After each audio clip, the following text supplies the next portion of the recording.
नमस्कार, आप देख रहे हैं डेली 24 भारत। मैं हूं आपके साथ स्तुति झा। बुलेटिन की शुरुआत करते हैं। बुधवार को मुख्यमंत्री पुष्कर सिंह धामी की अध्यक्षता में आयोजित मंत्रिमंडल की बैठक में राज्य में ऊर्जा ईंधन बचत के लिए महत्वपूर्ण निर्णय लिए गए। बैठक में मुख्यमंत्री ने कहा कि कोविड महामारी के बाद रूस यूक्रेन संघर्ष और वर्तमान में जारी पश्चिम एशिया के संकट के कारण वैश्विक आपूर्ति श्रृंखला विशेष तौर पर ईंधन, खाद्य पदार्थ और उर्वरकों पर दबाव बढ़ा है। इस वैश्विक संकट के कारण भारत भी बढ़ती ईंधन लागत, आयात निर्भरता और आर्थिक दबाव का सामना कर रहा है। उन्होंने कहा कि प्रधानमंत्री नरेंद्र मोदी ने वर्तमान हालात में नागरिकों से छोटे छोटे व्यवहारिक बदलावों के माध्यम से राष्ट्रीय प्रयासों में सहयोग की अपील की है। इसका जन सामान्य पर सकारात्मक प्रभाव पड़ने की उम्मीद है। इसी क्रम में उत्तराखंड में भी अकाल्पिक और दीर्घकालिक सुधार तत्काल प्रभाव से लागू किए जा रहे हैं। सरकारी विभागों में वीडियो कॉन्फ्रेंसिंग आधारित बैठकों को बढ़ावा दिया जाएगा। निजी क्षेत्रों में भी वर्क फ्रॉम होम को प्रोत्साहित किया जाएगा। साथ ही लोगों को सार्वजनिक परिवहन के अधिकतम उपयोग के लिए प्रोत्साहित किया जाएगा। माननीय प्रधानमंत्री जी ने जो देशवासियों से अपील की है, उसके क्रम में आज उत्तराखंड के मंत्रिपरिषद में हम सभी लोगों ने तय किया है, मंत्रिपरिषद ने, कि विभिन्न स्तरों पर ऊर्जा की बचत के लिए, उर्वरक के कम से कम उपयोग के लिए, प्रयोग के लिए जिन स्तर पर भी कटौती हो सकती है, व्यक्तिगत स्तर पर भी, सरकारी स्तर पर भी सभी प्रकार के निर्णय लिए गए हैं। उसमें एक SOP बना दी गई है, जिससे कि उत्तराखंड राज्य का भी इस राष्ट्रव्यापी और जो इस समय विश्वव्यापी जो एक समस्या बनी है, ईंधन की जो आयात करने की स्थिति हमारे लिए कम से कम हो, हमारे देश के लिए कम से कम हो, उसमें हम सब अपना योगदान दें। तो वहीं भीषण गर्मी को देखते हुए श्री जगन्नाथ स्वामी भक्त शिरोमणि मां कर्मा देवी संघ राष्ट्र द्वारा ट्रस्ट द्वारा ग्लूकोज वितरण कार्यक्रम आयोजित किया गया।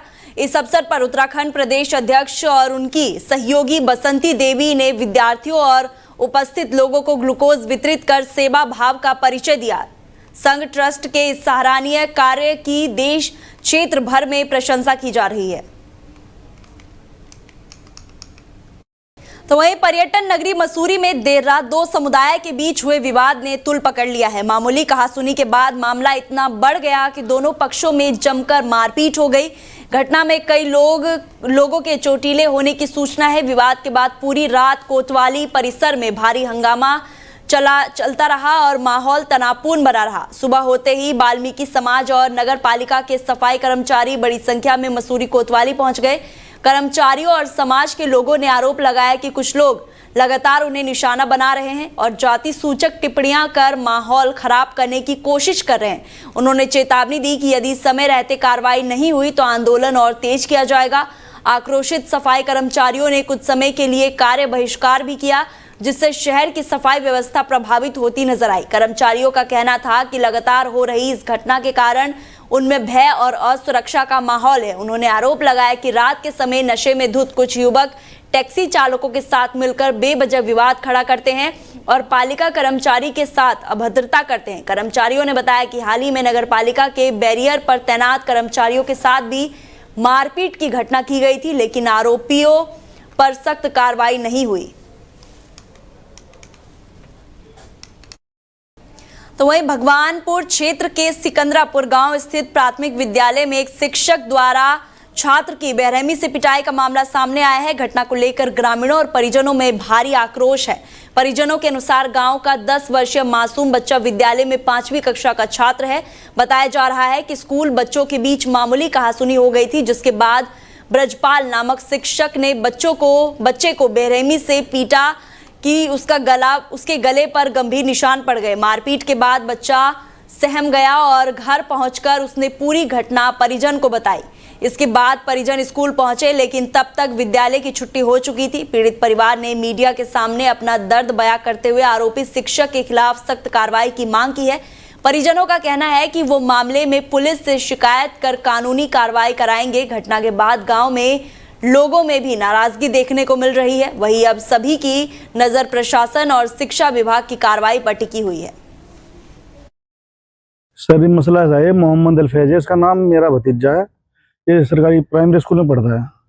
ये आज किसी कारण से बच्चों में हुई हो कोई बात, तो इन्होंने मास्टर जी ने ब्रजपाल सिंह नाम है इनका, इन्होंने बहुत बुरी तरीके से मारा है। तो इतना मारा कि खून, ये देख लो तुम अगर देख रहे होंगे एक स्क्रीन पे जो चल रहा है, ये कल्ले में पूरे लाल हो रहे हैं और खून चल रहा है इसमें। अब हमें बाद में पता लगा जब स्कूल बंद हो गया। अब हम कल इस पे क्या कार्रवाई करें सर, बताओ इसका हम क्या करें इसके बारे में, अब बताओ। ये कक्षा 5 का छात्र है। तो अब शिकायत करोगे इसकी आप? हाँ सर, शिकायत जरूर करेंगे हम इसकी जी। सर ये मसला है। तो वहीं अब आपको लेके चलते हैं देहरादून में, जहां नियुक्ति पत्र वितरण कार्यक्रम आयोजित की गई, जिसमें सीएम पुष्कर सिंह धामी ने शिरकत की। आइए आपको दिखाते हैं। हमने संबोधन सुना। मेरे साथ उत्तराखंड सरकार में कैबिनेट मंत्री आदरणीय गणेश जोशी जी, आदरणीय सुबोध उनियाल जी, और यहाँ पर उपस्थित हैं हमारे समाज कल्याण विभाग के मंत्री आदरणीय खजानदास जी, रायपुर विधानसभा के लोकप्रिय विधायक आदरणीय उमेश शर्मा काऊ जी, कैंट विधानसभा की लोकप्रिय विधायक आदरणीय सविता कपूर जी,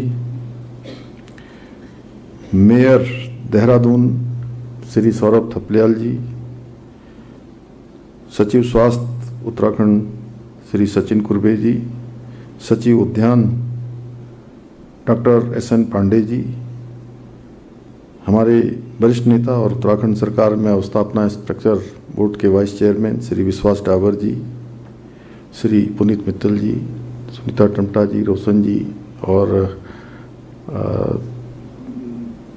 हमारे डायरेक्टर साहब और सभी उपस्थित हमारे सभी अधिकारीगण स्वास्थ्य विभाग के और उद्यान विभाग के और अन्य विभागों के, और आज जिनके लिए ये शानदार कार्यक्रम यहाँ पर हो रहा है, और मैं आप सब लोगों को देखकर सच में अपने अंदर ऊर्जा महसूस कर रहा हूँ, मैं भी और सब लोग भी।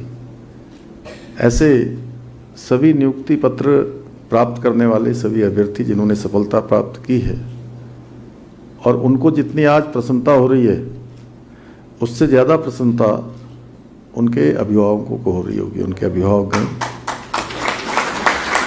हमारे सभी मीडिया के मित्र, सभी सम्मानित अतिथिगण, मैं सबसे पहले तो आप सभी नियुक्ति पत्र प्राप्त करने वालों को, चिकित्सा विभाग के भी और उद्यान विभाग के भी सभी अभ्यर्थियों को मैं अपनी ओर से बहुत बधाई देता हूं, बहुत शुभकामनाएं देता हूं, और आपके मंगल भविष्य की कामना करता हूं। साथ ही आप सबके अभिभावकों को, आपके गुरुओं को, जिन्होंने भी आपका मार्गदर्शन किया है, इस पद पर आगे बढ़ाने का काम किया है, जिनके त्याग के कारण, जिनकी तपस्या के कारण, जिनके संस्कारों के कारण आज आप जीवन के इस महत्वपूर्ण पड़ाव पर पहुंच पाए हैं। आज का ये अवसर केवल नियुक्ति पत्र वितरण का कार्यक्रम नहीं है, बल्कि आप सब ने जो मेहनत की है, जो परिश्रम किया है, और जिस संकल्प और लगन के साथ आपने काम किया है, और एक संकल्प से सिद्धि तक आप सब पहुंचे हैं, उसके साकार होने का स्वर्णिम क्षण है। और ये मत सोचिए कि कोई आज आपको नियुक्ति पत्र मिल गए तो अब आपका काम समाप्त हो गया, क्योंकि मेहनत तो बहुत करी आप लोगों ने, आपने भी करी, और आपके साथ साथ जिन जिन का मैंने अभी स्मरण किया, अभिभावक हैं, गुरुजन हैं, अन्य समाज के लोग हैं, उन सभी का बहुत बड़ा योगदान है। तो आज आपकी एक यात्रा पूरी हो रही है, यात्रा का एक पड़ाव पूरा हो रहा है, और अब आपकी यहां से नई यात्रा शुरू हो रही है। यानी कि अब तक का जो काम था वो पूरा हुआ, अब एक नया काम संकल्प लेकर भारत माता की संकल्प की सेवा के साथ करने का काम आज से प्रारंभ हुआ है। मुझे अत्यंत प्रसन्नता है कि 240 चिकित्सा अधिकारियों का 43 फार्मासिस्टों तथा उद्यान विभाग के अंतर्गत प्रयोगशाला सहायक एवं मशरूम परीक्षकों की नियुक्ति पत्र प्रदान करने का ये आज बहुत ही सुंदर अवसर है।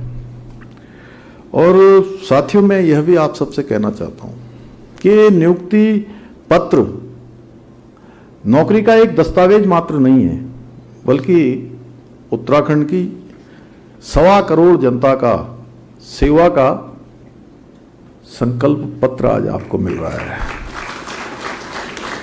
आज से आप सरकारी कर्मचारी नहीं, सरकारी अधिकारी नहीं, बल्कि आप अब आज से विकास के, उन्नति के, गति के और प्रगति के भागीदार बन रहे हैं। आपकी भागीदारी सुनिश्चित हो रही है। आज से आपके कंधों पर जनसेवा, विश्वास, उत्तरदायित्व और जिम्मेदारी की आपके कंधों पर दायित्व होगा। और हम सभी जानते हैं हमारे राज्य भौगोलिक दृष्टि से अत्यंत चुनौतीपूर्ण राज्य है। साल भर हमारे यहाँ यात्राएं चलती हैं। मानसून का समय हमारे लिए अत्यंत कठिन होता है और दूरस्थ क्षेत्रों में कोई मरीज अगर संकट में होता है तो उसकी पहली उम्मीद वहाँ पर तैनात जो स्वास्थ्य विभाग के लोग होते हैं, उसमें डॉक्टर भी हैं, फार्मासिस्ट भी हैं, स्वास्थ्यकर्मी, नर्सें भी हैं। और बहुत सारी जगह पर तो हम पहले देखते थे, अब तो चूँकि काफ़ी सारा प्रयास माननीय प्रधानमंत्री जी के इस जिम्मेदारी पर आने के बाद 2014 के बाद हुआ। राज्य में हम लोगों ने भी बहुत काम किया। बहुत सारी जगह पर तो वार्ड बॉय भी जो है वो डॉक्टर का ही काम करते थे अनुभव के आधार पर। स्वास्थ्य विभाग में जो अस्पताल में किसी जिम्मेदारी पर होता था, पता भी नहीं लगता था बचपन में सुई कौन लगा रहा है। सुबोध भाई, आप तो खैर हमसे और आगे के हो लेकिन मैंने अपने समय में भी देखा है। डॉक्टर आनंद मोहन रतूड़ी बैठे हैं वहाँ पर। एक ही दिन में कितने ऑपरेशन करते थे आप पहले? कितने कह रहे हैं? 15-20 ऑपरेशन। आप कुर्बे साहब इनको नहीं जानते होंगे। ये उत्तराखंड राज्य नहीं, पूरे देश में जो मशहूर हमारे सर्जन होंगे उनमें से एक ये भी हैं।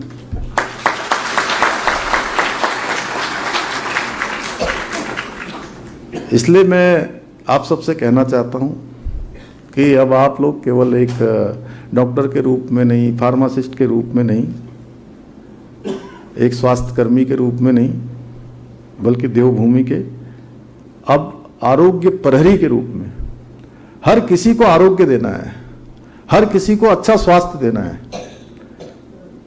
और अच्छा स्वास्थ्य ही तो सारे जितने भी हमारे काम होते हैं, जितने भी मनोरथ होते हैं, जितने भी हमारे उद्यम होते हैं, उन सबको साधने का अगर सबसे अच्छा माध्यम कोई है तो स्वस्थ काया।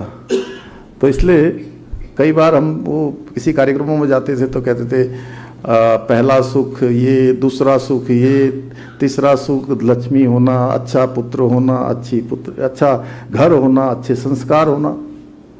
तो मैं कहता हूँ कि जीवन का हर सुख क्या है? निरोगी काया।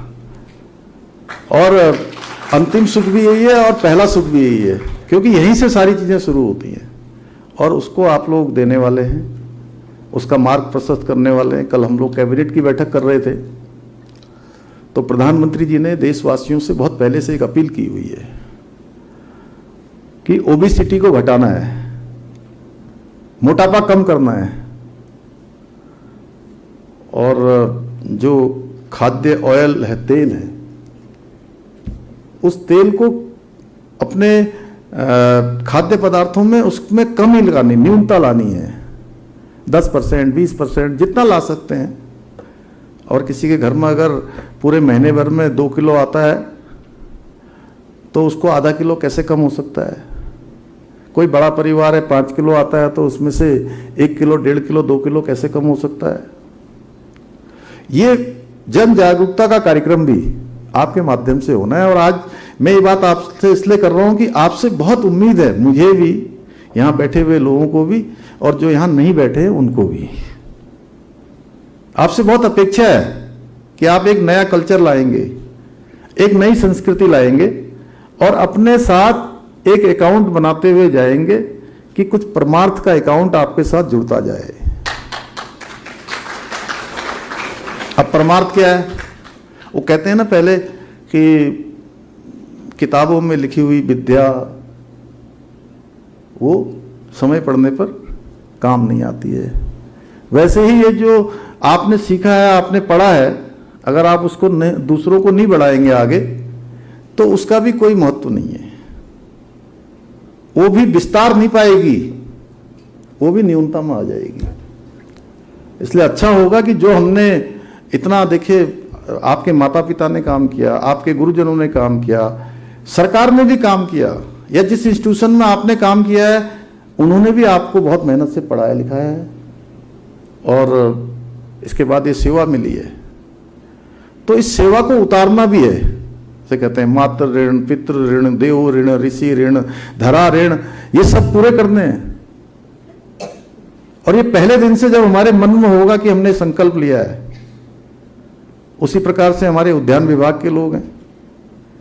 अब उद्यान विभाग है, कृषि विभाग है। मैंने कल भी माननीय मंत्री जी से भी कल हम लोगों ने अनुरोध किया है कि तिलहन है, सरसों है, ये इस प्रकार की जो चीजें हम आज दुनिया के दूसरे देशों से आयात करते हैं, हमारी जो आवश्यकता है उसका 50% से ज्यादा हमको आयात करना पड़ता है उसके लगभग।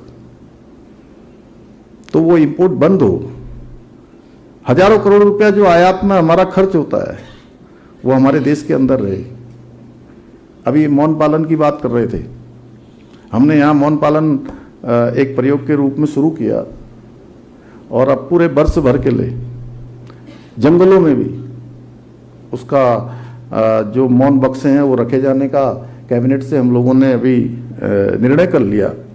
और इसके साथ साथ पूरे साल भर ऐसा फ्लोरा लगाया जाए जिसमें कि हमारी जो मधुमक्खियां हैं उनको मधु मिलता रहे हर समय में। तो उस दिशा में हम लोग काम कर रहे हैं, ऐसे अनेक नवाचार कर रहे हैं। मुझे विश्वास है कि आप सभी लोग अपनी संवेदनशीलता से, अपने समर्पण से और बहुत उत्कृष्ट तरीके से कि मेरा काम सबसे अच्छा होना चाहिए, ये ध्येय लेकर अपने दायित्वों का निर्वहन करेंगे। हमारी सरकार आदरणीय प्रधानमंत्री मोदी जी के नेतृत्व में, उनके मार्गदर्शन में स्वास्थ्य सेवाओं को राज्य में मजबूत करने के लिए निरंतर कार्य कर रही है। आयुष्मान योजना आज लाखों परिवारों से उसके माध्यम से उपचार का लाभ मिल रहा है। और एक समय ऐसा भी था कि कोई बुजुर्ग, कोई माता पिता किसी के अस्वस्थ हो जाते थे, अस्पताल में भर्ती होते थे, तो एक दिन 10,000 का बिल बना, दूसरे दिन फिर 10,000 का बना, फिर बढ़ते बढ़ते 50,000, 60,000, जब लाख तक पहुंचता था। उस बुजुर्ग को पता है कि मुझे बीमारी है, लेकिन वो देखता था कि मेरा बेटा, मेरी बेटी, मेरे परिवार के लोग मेरा इलाज करवाते करवाते कर्ज के बोझ तले दबते जा रहे हैं। तो वो स्वयं ही कहने लगते थे कि बेटा मेरा इलाज मत करवाओ, मुझे घर ले चलो। इस स्थिति से उबारने का काम देश के इतिहास में पहली बार, आजाद भारत के इतिहास में माननीय प्रधानमंत्री मोदी जी के नेतृत्व में हुआ है। अब ये प्रश्न भी उठता है कई बार कि आजादी के 70 सालों तक क्या इस प्रकार की कोई योजना नहीं आ सकती थी देश के अंदर? आ सकती थी, लेकिन कभी उस दिशा में ध्यान नहीं गया कि समाज के अंतिम छोर में खड़ा हुआ व्यक्ति कैसे उसको भी इलाज की गारंटी मिले, उसको सुरक्षा मिले। ये काम भी किसी ने नहीं किया। आज प्रधानमंत्री जी के नेतृत्व में हमारे राज्य के अंदर 62 लाख से अधिक आयुष्मान कार्ड अभी तक बांटे जा चुके हैं। लगभग 12 लाख मरीजों का 2200 करोड़ रुपए से अधिक का कैशलेस उपचार हुआ है। आप सोच लीजिए, एक बड़ी राशि है। अब राज्य के प्रत्येक जिले में हम स्वास्थ्य सुविधाओं का विस्तार कर रहे हैं, मेडिकल कॉलेजों का निर्माण किया जा रहा है। 5 मेडिकल कॉलेजों का संचालन शुरू हो चुका है, 2 निर्माणाधीन है, वो भी जल्दी ही शुरू हो जाएंगे। वर्तमान में 9 नर्सिंग कॉलेज, 3 नर्सिंग स्कूल भी संचालित किए जा रहे हैं। इसके अतिरिक्त एक और जहां हल्द्वानी, देहरादून, श्रीनगर मेडिकल कॉलेजों में सुपर स्पेशलिटी सुविधाएं उपलब्ध कराई जा रही हैं। वहीं हल्द्वानी में आधुनिक कैंसर संस्थान का निर्माण कार्य भी प्रगति पर है। इसके साथ साथ रुद्रपुर का मेडिकल कॉलेज भी जल्दी चालू होने वाला है। पिथौरागढ़ मेडिकल कॉलेज चालू